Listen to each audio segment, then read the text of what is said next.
Go ahead. This is Frankie Edgar, UFC fighter. Welcome to the Trevor Airdrie Show.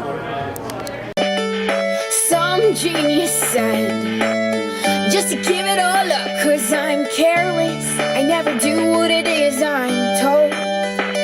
So I'm gonna fly with golden wings. Gonna tell myself only one thing, that anything is possible. We gotta get up and do it. And shine, let the world see who you really are. Shine, without fear you'll shine just like a star. Shine, shine, never give up on what you love. Shine, shine, even when the going gets tough.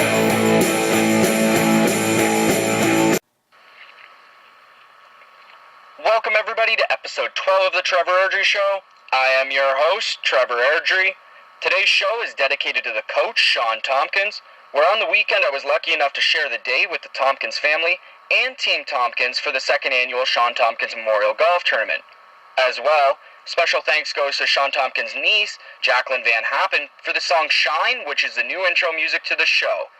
We have a big show for today, with 2 UFC events this week, as well as a phone-in interview from World Series of Fighting fighter Rick the Gladiator Glenn, and so much more. So now, on to the show. The first rundown is sponsored by Provincial Fighting Championships. PFC 1 takes place October 26 at the Western Fairgrounds in London, Ontario. Tickets start at $50 and can be purchased at www.profc.ca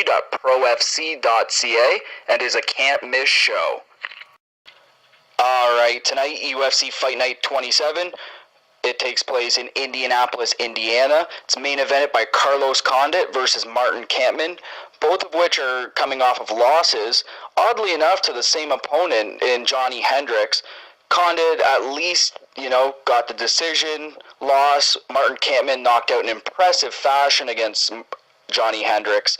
And it's going to be a very interesting fight. Both guys, respectively, in the top 10 of the UFC welterweight division. Carlos Condit, I think, is the better fighter here. I think Condit is going to get probably a decision victory over Martin Kampmann, who I'm not sure how he can really rebound after being knocked out in such impressive fashion. In the co-main event, we have Donald Cerrone versus Rafael dos Anjos. Once again, very intriguing fight. You have Donald Cerrone, who is just a beast, and you have Dos Anjos, who has a very impressive ground game and a not bad stand-up game as well. I'm going to take Cerrone via second-round KO in this one. I think Cerrone is once again on the rise in the UFC lightweight division. Then we have Kelvin Gastelum, last year's Ultimate Fighter winner, against Brian Melicon. I see this fight going 3 rounds, decision, Gastelum. I just think Gastelum's wrestling is just going to be too much for Brian Melicon, and I think Gastelum will go to 7-0 in the UFC.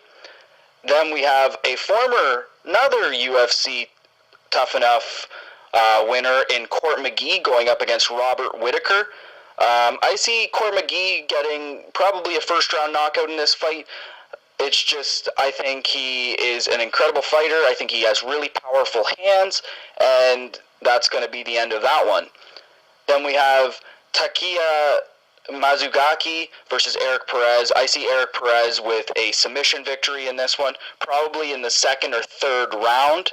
And then starting off the main fights on Sportsnet 360, we have Brad Tavares versus Bubba McDaniels. I'm going to take Brad Tavares in this fight. I don't think Bubba McDaniels really has a chance in this one. I just don't see the heart and determination in Bubba McDaniels. I do see there is potential there, but until he, gets that heart about him, guys like Mark Hominick had it, guys like Frankie Edgar have it. I just don't see it in Bubba McDaniels, and I think Brad Tavares is just going to walk all over him.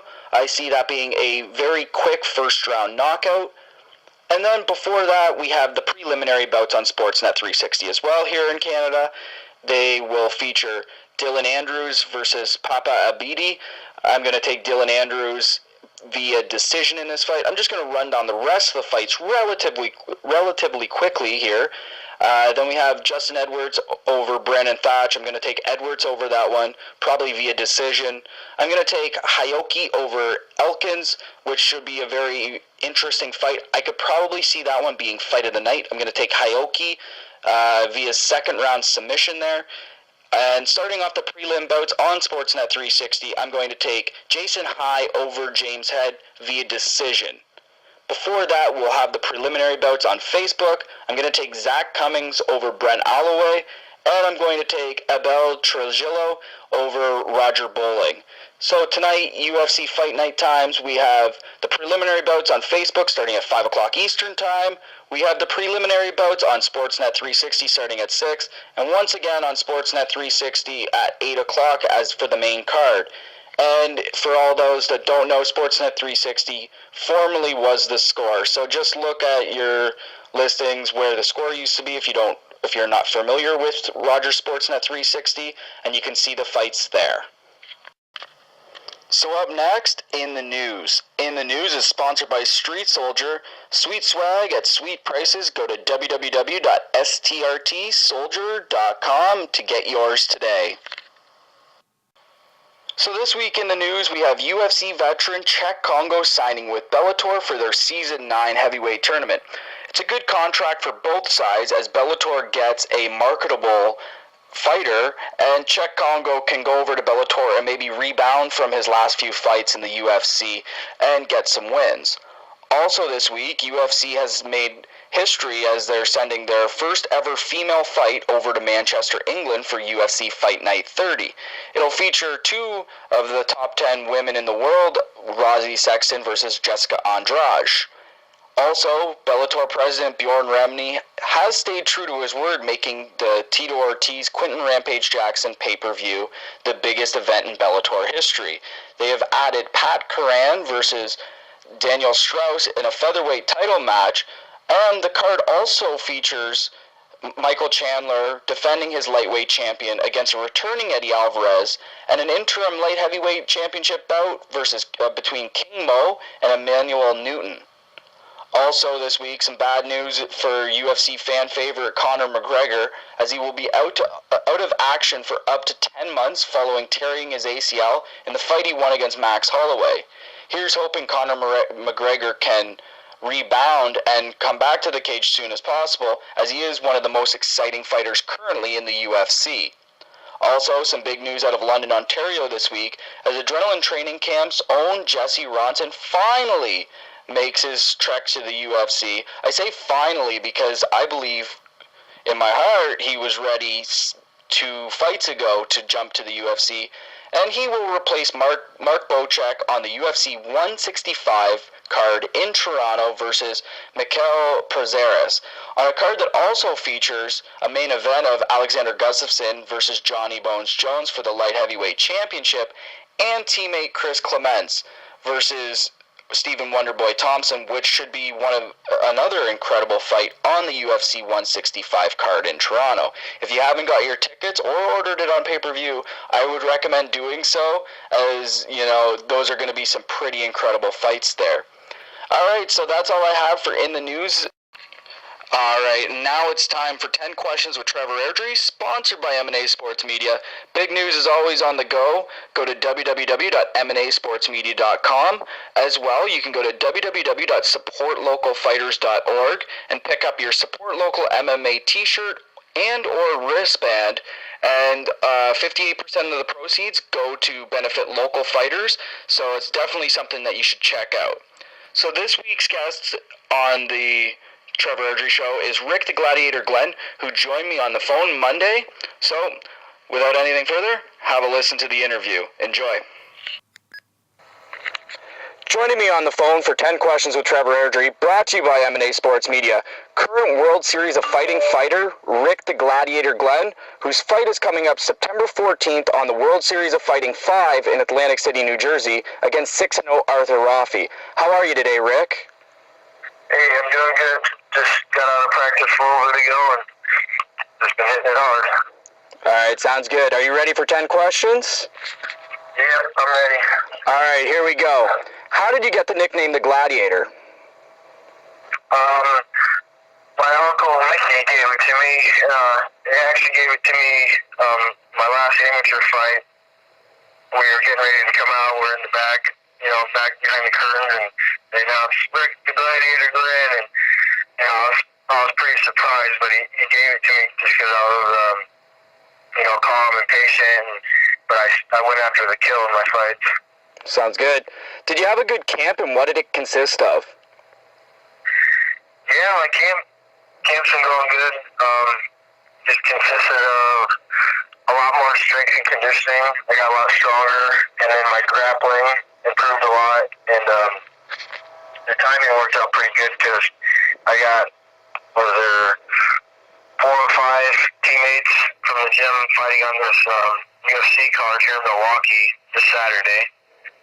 So I was, Anthony's one of Anthony's main training partners, so that worked out good. He's a righty, and he's fighting a lefty, so worked out good for us. All right. And how did your current contract with World Series of Fighting come about? Ray Seffo, knows Duke, and just hooked up with him, and we just worked out the deal, and so I had my first fight back in March, and next one's coming up soon. Sounds good. Your first fight with World Series of Fighting, you fought a very dangerous 12-0, now 12-1 Alexander Pimentel, who late in the first round had you in a bit of trouble with a double leg takedown with 3:40 left in the first round, and then caught you in a brutal submission, almost like an armbar / twister. How close were you submitting, and how's the arm feeling post-fight?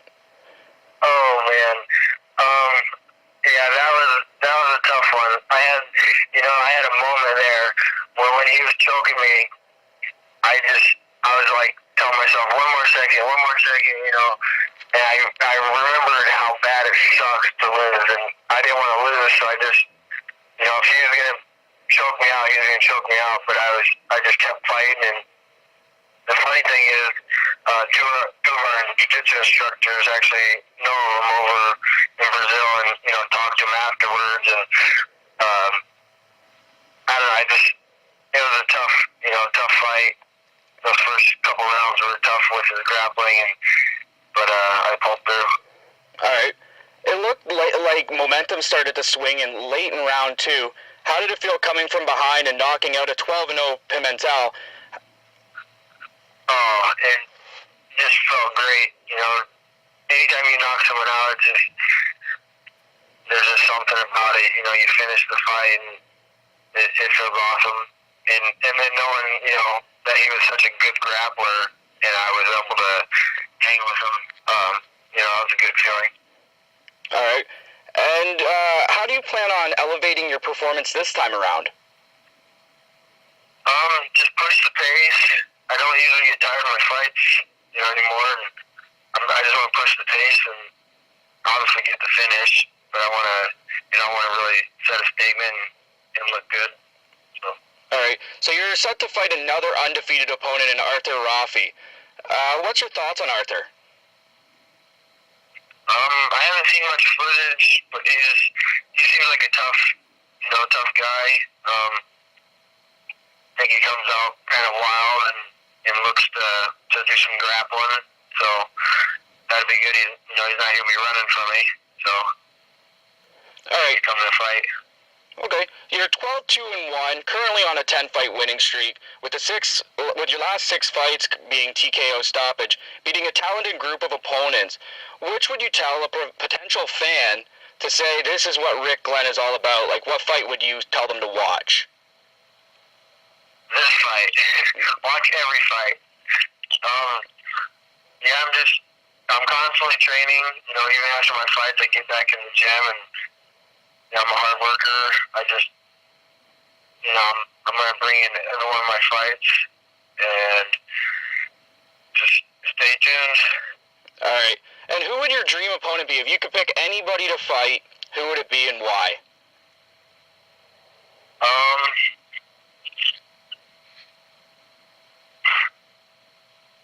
I don't know. I mean,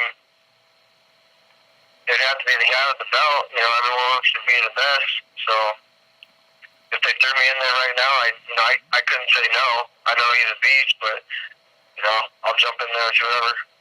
Absolutely. And one last question: where can the viewers or potential sponsors contact you? You guys can contact me through email or Facebook, and check out my manager's Facebook, Whiteout Promotions, or my Rick the Gladiator Glenn official fan page. I got a Twitter at Gladiator Glenn, and we're actually doing a Fund the Fighter campaign for this fight too. So if you guys are interested, check that out. Fundthefighter.com. Okay, well, thank you for joining me on the Trevor Airdrie Show. Thank you. All right, so check out Rick on his upcoming fight with the World Series of Fighting on NBC Sports on September 14th. Thanks for your time, Rick. Thanks, guys. And now we got Trevor's Corner. Trevor's Corner is sponsored by Fear the Fighter Training Academy. You want to be the best? Train with the best. Come on down to 512 Charles Street East in Kitchener, Ontario, and sign up with Chad and Kyle today. Go to www.fearthefightertrainingacademy.com for more information. Alright, so this week on Trevor's Corner, we had the second annual Shawn Tompkins Memorial Golf Tournament. It took place at Fire Rock Golf Club in Komoka, Ontario. The proceeds went to benefit the Shawn Tompkins Memorial Fund and the St. Leonard Society of London. I can't say enough about this event. It was an incredible event put on by Joe Butnick. I can't tell you how dedicated and passionate Joe Butnick actually really was for this whole tournament. And then we had the Tompkins family there. We had Mama Tompkins, who was probably by far my favorite person of the whole tournament.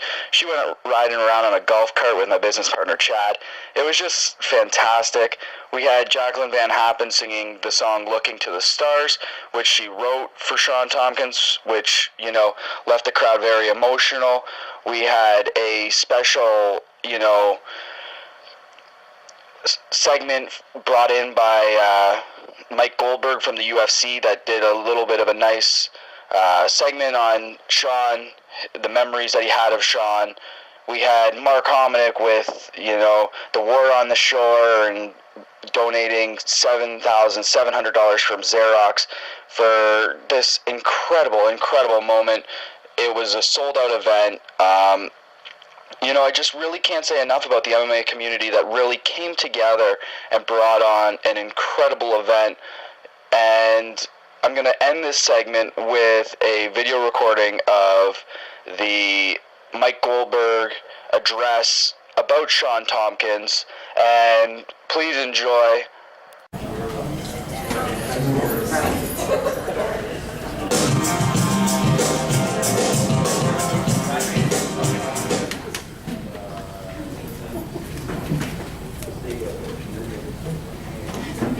Hey fight fans, I'm Mike Goldberg from the Ultimate Fighting Championship, and I'd like to welcome everyone to the second annual Shawn Tompkins Memorial Golf Tournament. Tonight, I'm sure all of you are having a great time, and I wish I could be with you and join you in honoring the coach. I want to extend to everyone up there in London, Ontario at the Shawn Tompkins Memorial Golf Tournament a heartfelt hello and the very best wishes for another successful Memorial Golf Tournament. Shawn's life and legacy are definitely something to be remembered. I first met Shawn Tompkins through Sam and Mark, and just remembered this blonde dude with huge calves thinking, man, that would really suck if we ever kicking it. Quickly, Shawn and I became very close friends, and through my crew, Mark Deligrati, our friendship continued to grow. But it was easy to be friends with Shawn, because it was very natural for us to hang out. Shawn always was a presence, especially in Abu Dhabi, when I thought he was going to start a war. I mean, we're in Abu Dhabi, we get a 10-page letter about behavior overseas, and Shawn was a little angry, but everybody here tonight knows that Shawn could be that way. Nashville was a highlight as well, as Shawn, Mark, and I tried to join some people in a motorhome parked on the street, and why I don't know. A broken window later, and Shawn sprinted like guys his size are not supposed to sprint. What I miss most about Shawn Tompkins is the presence that I spoke of earlier. The smile, the passion, the desire to do things the right way. And not just as a fight trainer, but as a man who fought against bullying while supporting numerous great causes. Shawn Tompkins was one of the good guys, a man who always looked forward to seeing everybody and always made you smile, always made you laugh. And his loss is felt on so many more levels than anybody will ever know. Once again, I would like to say, Shawn, we love you, we miss you. And I remember one day I walked up to Shawn and I said, Shawn, dude, you are the Canadian Mark Gladiator. And he quickly said, bullshit, Goldie, Gladiator is the American Shawn Tompkins.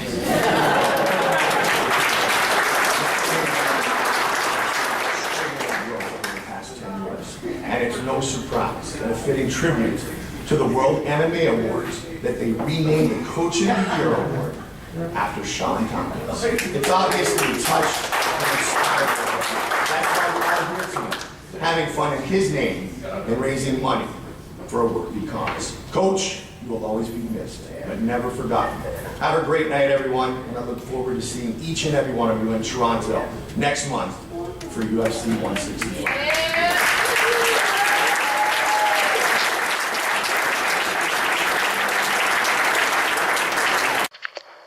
The second rundown, sponsored by Combination Sports, your one-stop shop for MMA boxing gear and apparel located at 306 King Street West in Kitchener, Ontario. If you can't go to Kitchener, you can shop online at www.combosports.com.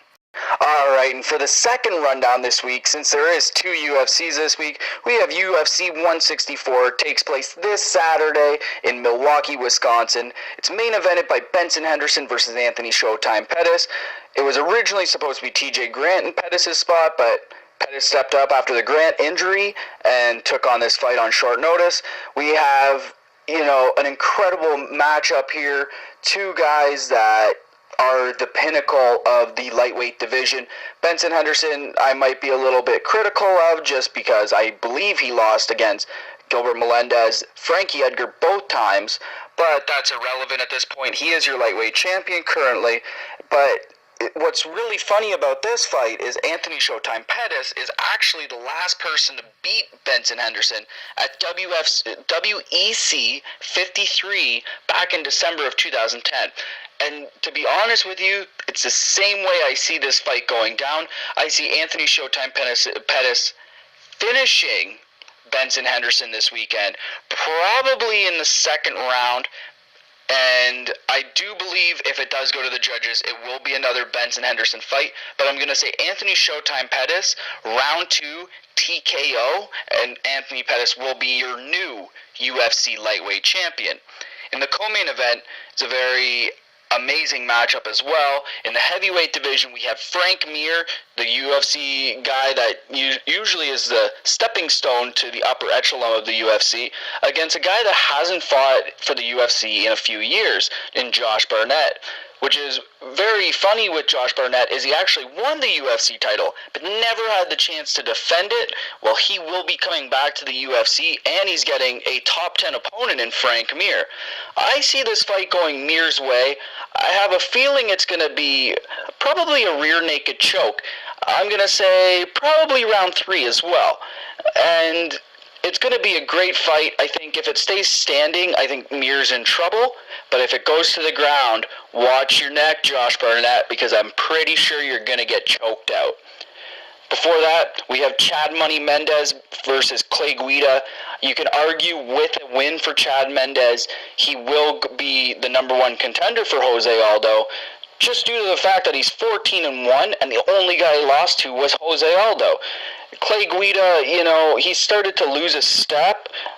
Here and there, he's not exactly as exciting as he once was, but I'm very intrigued with this fight. I do see Chad Mendez finishing this fight relatively quickly, probably in the first round.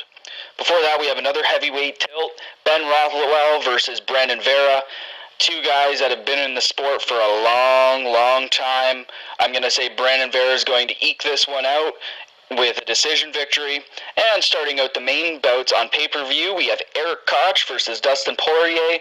Eric Koch, I will give the victor to this one. I just think it's his fight to lose, and I'm going to say it's going to be a decision there as well. Now I'm just going to run down the rest of the fights relatively quickly. We have the preliminary bouts. They will be on Sportsnet 360 here in Canada. I'm going to take Jamie Varner over Gleason Tabile. I'm going to take Louis Gatineau over Tim Elliott. I'm going to take Pascal Kraus over Jui Lim. And I'm going to take Chico Camus over Hung Ho Kang. So those are the fights that are going to be on Sportsnet 360. Sorry, I drew a blank there. And then we have the fights on Facebook, which are actually pretty incredible fights as well. We have Soa Play, Soa the Hulk, for the guys that don't know, his last name's Play. He is going to be beating, in my mind, Nikita Krylov. We have Randy Couture's son, Ryan Couture. I believe he's going to be the victor over Ala Inquinta. And starting the night off, I'm going to take Jared Haman over Magnus Siedenblad. So there's the fights for this weekend. It's a start time of 6 o'clock on Facebook. We have 8 o'clock on Sportsnet 360, and the main card starts at 10 o'clock Eastern Time. So that's UFC 164. It's a great card. I recommend ordering it if you haven't done so, because I do feel this will be a second title change in the summer of 2013. Well, that's all the time I have for today.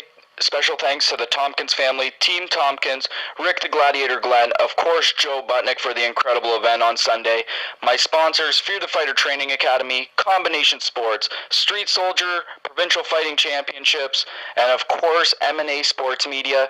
Tune in next Wednesday for episode 13, and until next time, dream it, believe it, achieve